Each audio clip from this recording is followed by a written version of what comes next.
In episode 57, titled Reduce Exposure, PII, PHI, Data Sharing, Anonymization, Masking, exposure reduction is framed as smart design that preserves usefulness while lowering risk.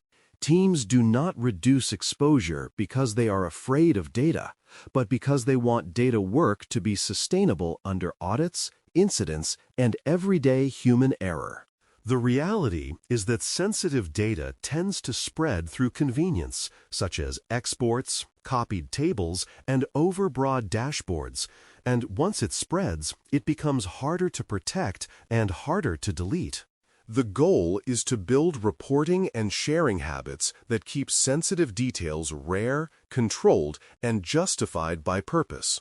Personally identifiable information, PII, is data that identifies a person directly, either on its own or when combined with other information. Names, email addresses, government identifiers, and account numbers are obvious examples. But identifiers can also be indirect, like unique device identifiers or persistent customer IDs that allow a person to be singled out. The practical lesson is that PII does not have to look personal to be personal, because technical identifiers can still map back to a person in a system of record. When a data set contains PII, the default posture should shift toward tighter access, stronger logging, shorter retention, and careful sharing boundaries.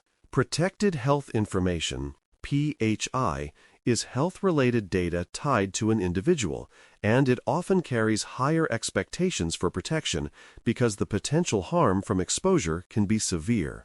PHI can include clinical details, diagnoses, treatment records, insurance information, and even operational indicators that reveal health status when linked to identity.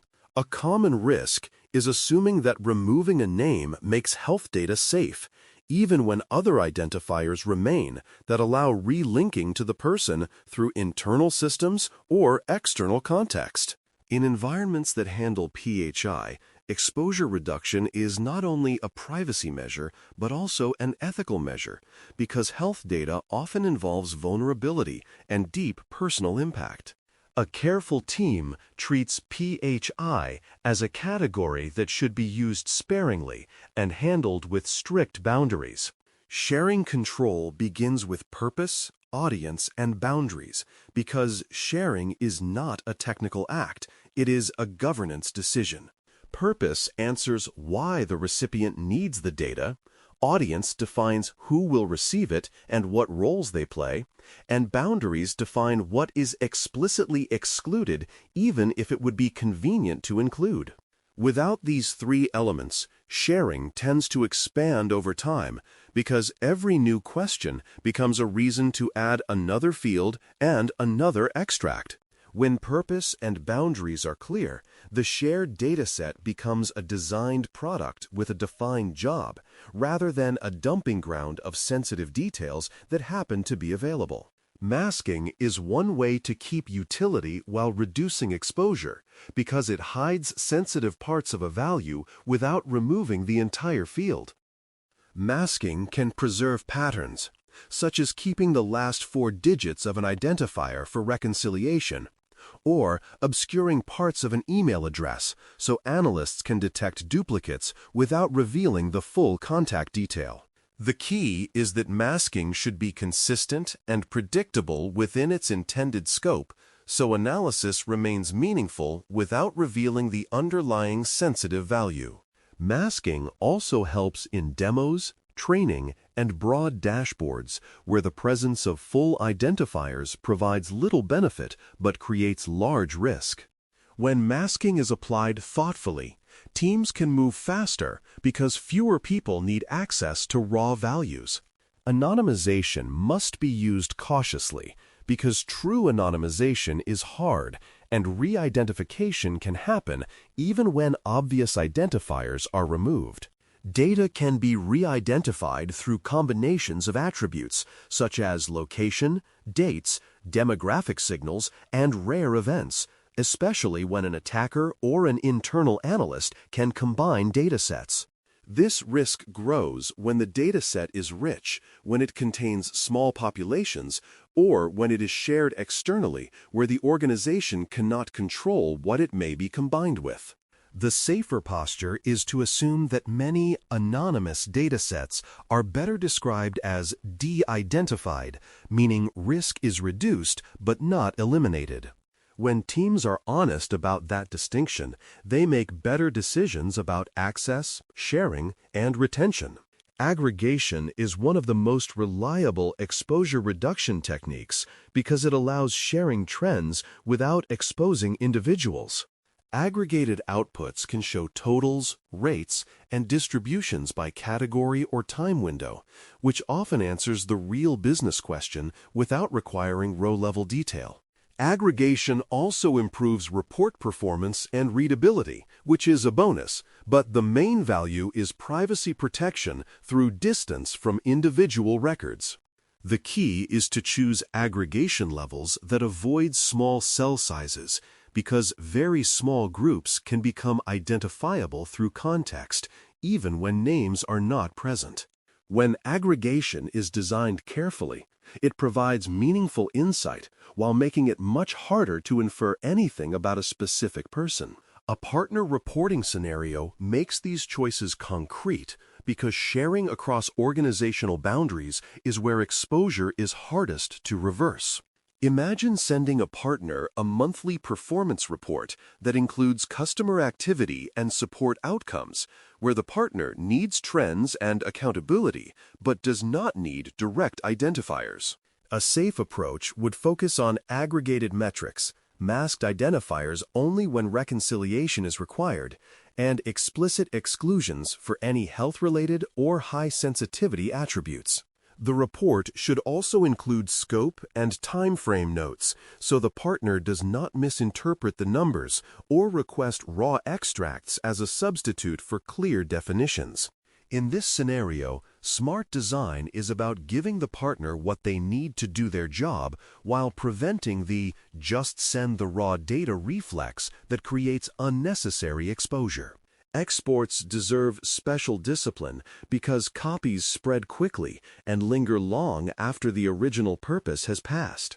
A dashboard behind access control is one thing, but an exported file can be forwarded, stored on unmanaged devices, and retained indefinitely in personal folders. Exports also break traceability, because once the file is outside the governed system, it becomes harder to know what version of the data it contains and who is using it. Limiting exports does not mean blocking legitimate needs, but it does mean requiring justification, using the smallest data set that satisfies that need, and applying protections such as masking, encryption, and time-bounded availability. When exports are treated as an exception rather than as a default, exposure shrinks dramatically. Tracking who receives data and under what agreement terms is part of exposure reduction because accountability changes behavior and supports incident response.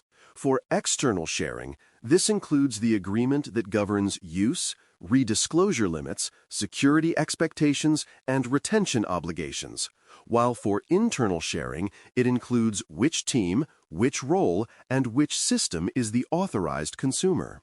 Tracking also supports audit questions such as who had access to what data during a period of concern, and whether sharing matched approved purpose. When recipients are recorded consistently, the organization can update or revoke access more effectively and can notify the right parties if a correction or incident occurs. This tracking is not a bureaucracy for its own sake. It is a map of where sensitive information traveled. Retention limits should apply to shared datasets and extracts because a shared copy is still a copy that can be breached or misused later. Retention discipline includes setting an expiration window, ensuring deletion processes exist, and confirming that deletion actually happens, especially when copies exist in partner environments or in internal shared drives. Shorter retention reduces the amount of sensitive data that can be exposed in any single event and reduces the cost of responding to access and deletion requests.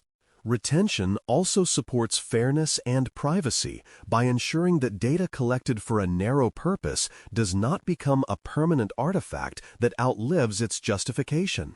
When retention is built into sharing terms, it becomes part of the agreement rather than a hopeful suggestion.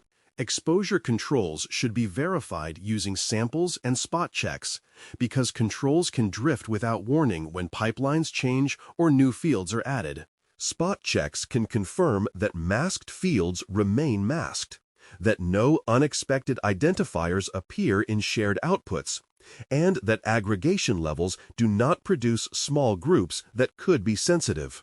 Sampling also helps detect accidental leakage through free text fields, where names or medical details can slip into notes fields even when structured identifiers are controlled. These checks are especially valuable after changes, such as adding a new data source or revising a report template, because that is when leakage risks increase. Verification makes exposure reduction real because it tests behavior, not intention. A safe sharing checklist can be repeated as a short sequence that keeps teams aligned under deadline pressure. It begins with identifying whether PII or PHI is present, then defining purpose, audience, and explicit boundaries so the dataset has a clear job. Next comes choosing exposure reduction methods such as aggregation first, masking when needed for utility, and cautious de-identification with awareness of re-identification risk. The checklist also includes export discipline, recipient tracking, retention limits, and a final sample-based verification pass that confirms the output matches the intended protections. When the checklist is easy to say out loud, it is easier to follow consistently. To conclude, one useful action today is an exposure review of a single dataset that is frequently shared, exported, or reused across teams. The review should identify where PII or PHI exists, confirm whether each field is necessary for the stated purpose, and decide whether aggregation or masking could reduce exposure without harming utility. It should also confirm who receives the data, whether agreement terms and retention expectations are clear, and whether spot checks are performed after changes.